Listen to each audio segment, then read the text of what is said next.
Hey everyone, Ryan here. Welcome to episode 12 of A Practical Guide to the Tower. It's been a while since we had a video on this series, and what I would like to do in this video is to revisit an earlier video that I made about a transition from EHP to glass cannon. So I've received a few requests on it, and I think for the most part, the majority of the information still stands. However, people are now interested to know whether or not priorities might change between version 26 and version 27. And so, the video was outdated. It's about 6 months old. This is my attempt to, I guess, revisit that topic. Hope you enjoy it. If you do, don't forget to like and subscribe. Or if you wanted to support the channel further, there is a creator code. Link and details are in the description. Right, enjoy the video. Alright, so let's begin. In that previous video, I think the main concept that we had to understand in running a glass cannon build is the interaction between energy shields and death defies.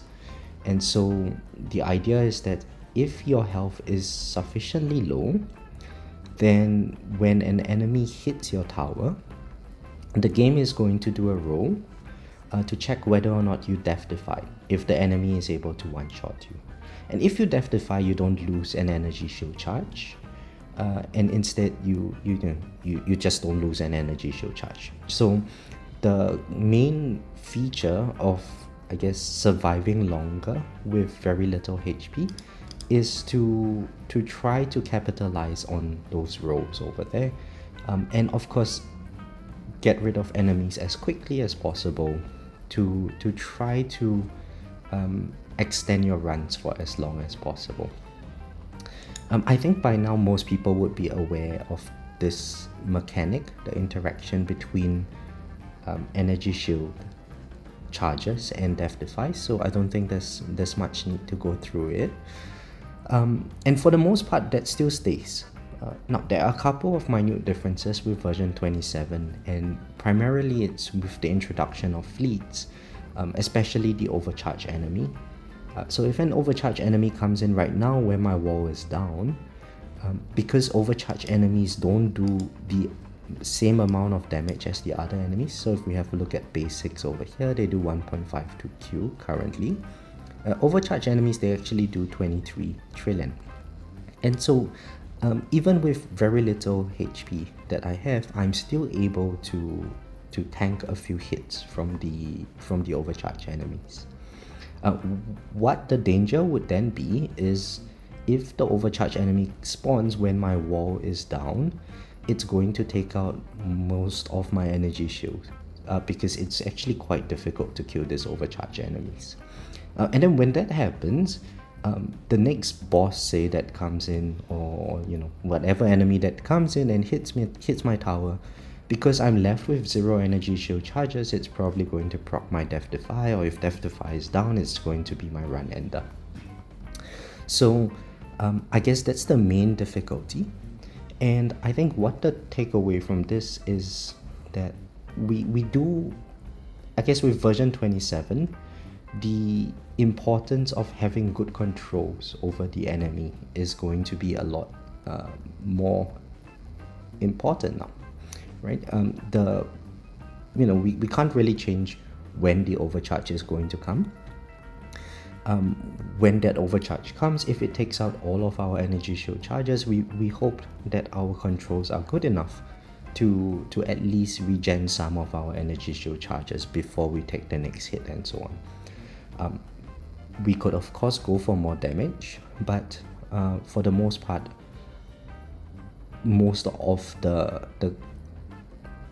runs, or the ability to extend the runs, is largely kept by your ability to control enemies.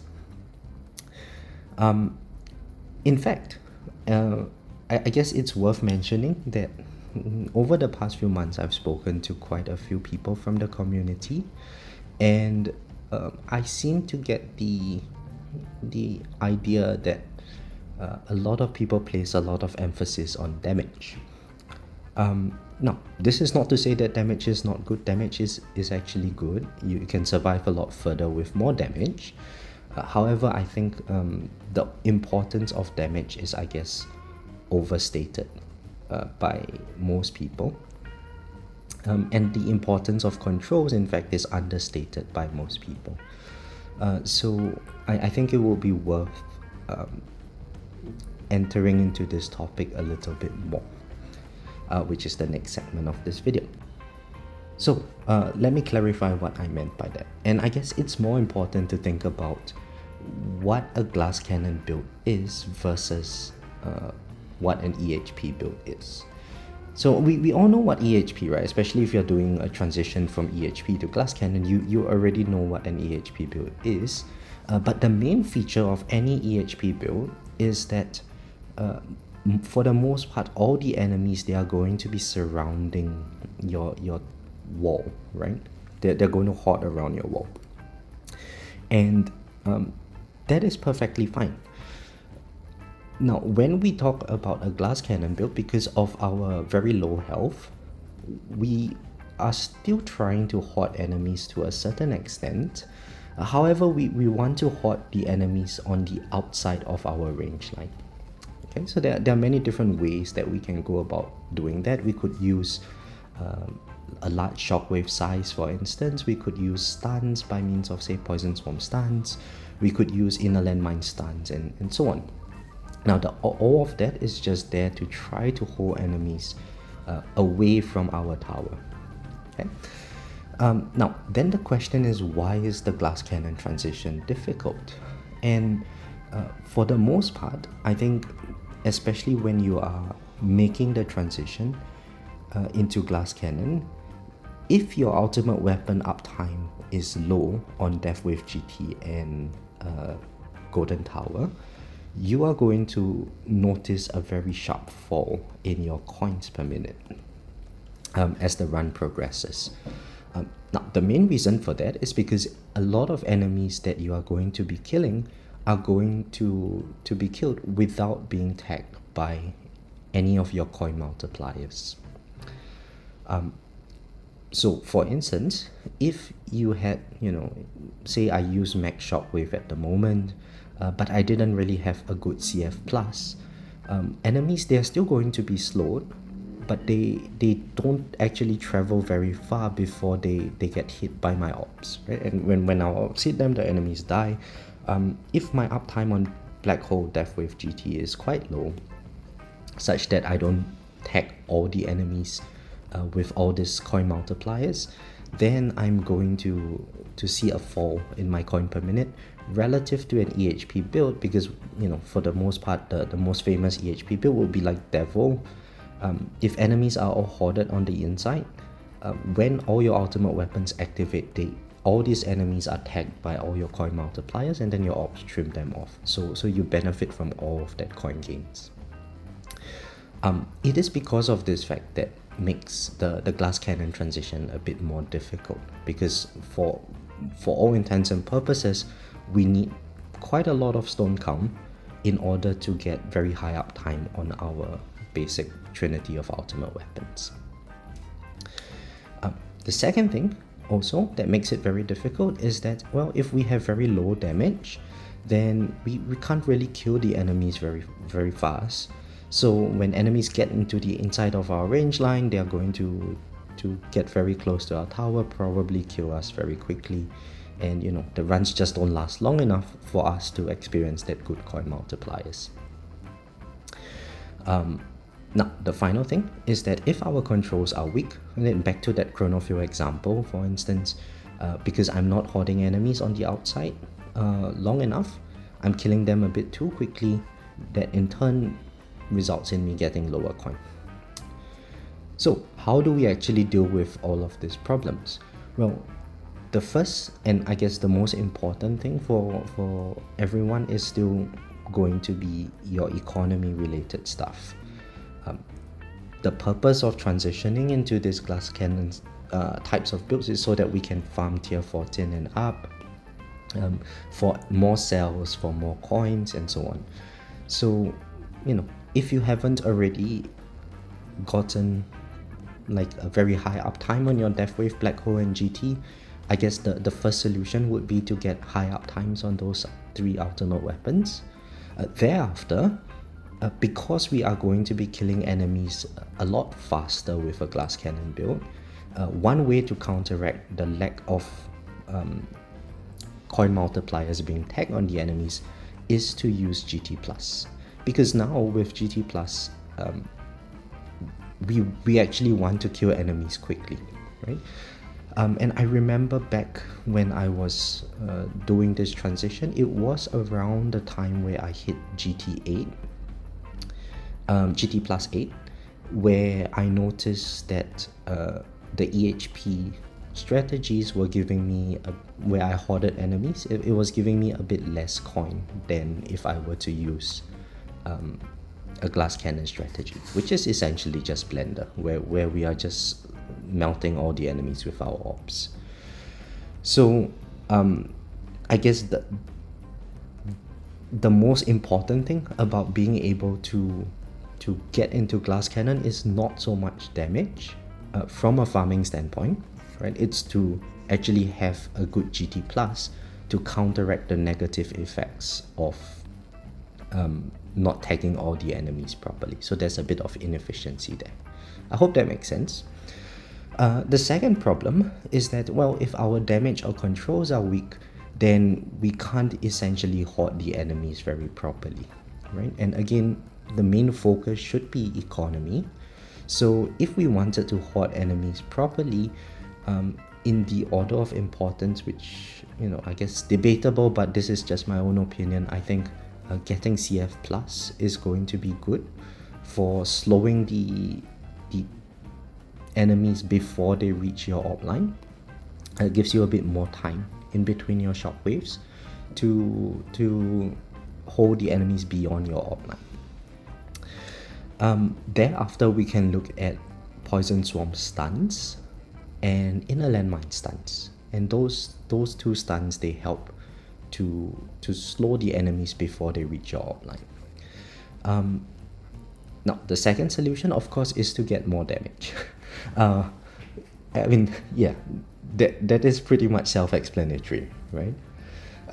So, in terms of the overall roadmap, which I think most people would still be interested in figuring out, because of the importance of damage and also the importance of having a good economy, I still believe that having RPC mastery as your first mastery is probably the best way to go.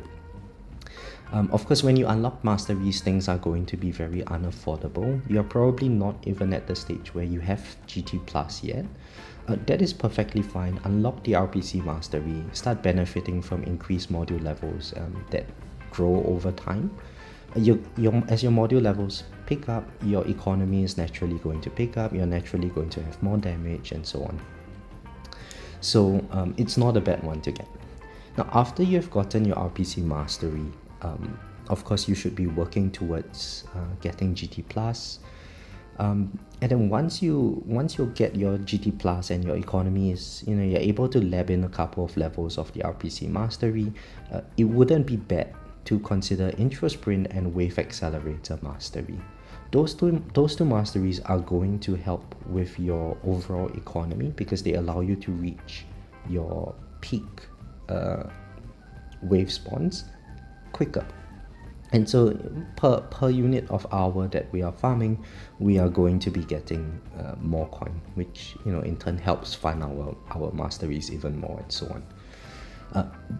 Thereafter, once we have those 3 basic card masteries, if the focus is to get more damage, then I think damage, demon mode, and super tower mastery, those will be the 3 basic masteries that you have. And they should carry you pretty far into tier 14.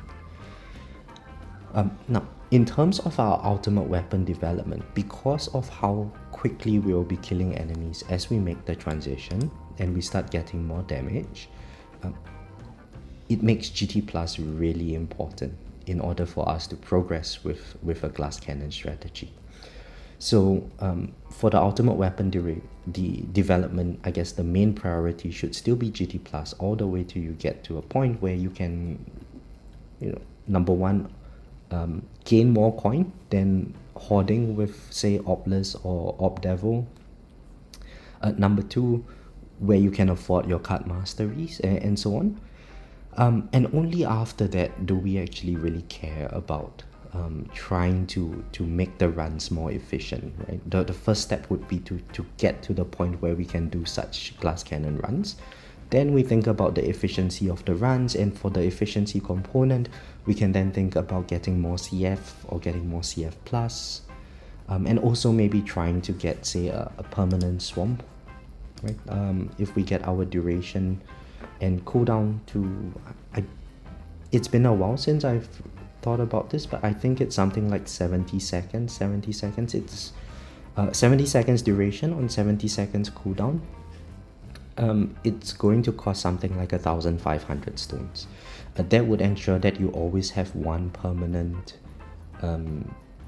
poison swamp, and thereafter we can then lab up our poison swamp stun labs, our poison swamp radius labs to help stun our enemies a bit better. Now, because poison swamp is actually pretty late game, one thing that you could consider doing is, well, since you already have GT plus, it means that you have inner landmines, and if you look at my inner landmines, they are pretty trash. You can keep the damage at 0. I haven't touched the cooldown quantity, it doesn't have to really matter. Now, if you are trying to use inner landmines for crowd control on the enemies, and one thing you could use is this module over here, the Space Displacer. Okay, so with the Space Displacer, enemies that die, they have a chance of spawning landmines, but the landmines can be converted to inner landmines. And with the Space Displacer and inner landmines, you can have this inner landmine lab. So there is the inner landmine blast radius and inner landmine stuns. These two labs are pretty cheap to get, and they are pretty easy to get. So once you have these two labs, the Space Displacer is going to do a lot of work of just stunning enemies on the outside of your range line from all the different inner landmine explosions, and that in turn is going to allow you to hoard the enemies a bit better, or even delay bosses from hitting your tower a bit better. And if your tower is anything like mine, it is quite likely the case that Space Displacer is going to provide more benefit than Anti-Cube Portal for quite some time. I think for me, I was using Space Displacer even up to tier 16. Tier 16 farming, I was initially using Space Displacer. So that's the, I guess, how useful it is. Alright, and so to wrap up the video, I guess we can talk about where version 27 stuff falls in place with all of the previous information. Now, most likely, if you are still making the transition, you would probably be at the point where version 27 labs are a bit too expensive to be dealing with. So for all intents and purposes, transitioning into Glass Cannon, version 27 labs are quite irrelevant. And I would say that for the most part, in terms of the S-mod stuff, it's also quite irrelevant from a transition standpoint. Now, how should I phrase this? Well, it's not to say that, say, having more multiplier efficiency on your generator and all is bad. It still gives some extra coin, which helps with your overall economy and so on. But just making the transition itself, I would say that generator really doesn't do anything, right? It's not going to help with your controls and stuff. You might make a case for the core modules, the core S mod being useful, because with more substat efficiency, we could get higher GT duration, higher black hole duration, and so on, to help counteract some of the the lack of uptime that we have. However, I don't think it's going to be too useful, but it is there if we need it. Now, getting more damage never hurts, so of course having some multiplier efficiency would also be decent, and I guess that also carries on to the cannon S mod. With a bit more multiplier efficiency and a bit of substat efficiency, we get a lot more damage, which of course helps with the glass cannon transition. I would say though that because I personally don't have them, it's not to say that they are bad to unlock early. In fact, the upgrades are pretty cheap at the start, but because of how expensive module levels are, it is quite likely that unless your main module is pretty high in terms of its level, SMod stuff is not going to be useful until quite some time down the line, where you can get 2 modules up to quite a high number, right? I would say like minimum 161. That would be a good point of you having enough substat options to make your rolls on, and so on and so forth. So for the most part, my take on version 27 SMod related stuff, it's debatable. Maybe getting a bit of damage from this would be decent. Getting a bit of damage from this would be decent. Now, if you are running a space displacer build, unlocking this over here would be pretty decent. The cannon SMod, the armor SMod would be pretty useful, because then you can run ACP for more damage, and space displacer for extra stuns. And we have just discussed the effects of having landmine stuns on overall controls, so probably that would be a good idea in terms of version 27 stuff in making the glass cannon transition. Alright, so I think that wraps up about everything that I have to say on this matter. I hope you found it useful, and yeah, enjoy farming. See you guys in the next video. Bye.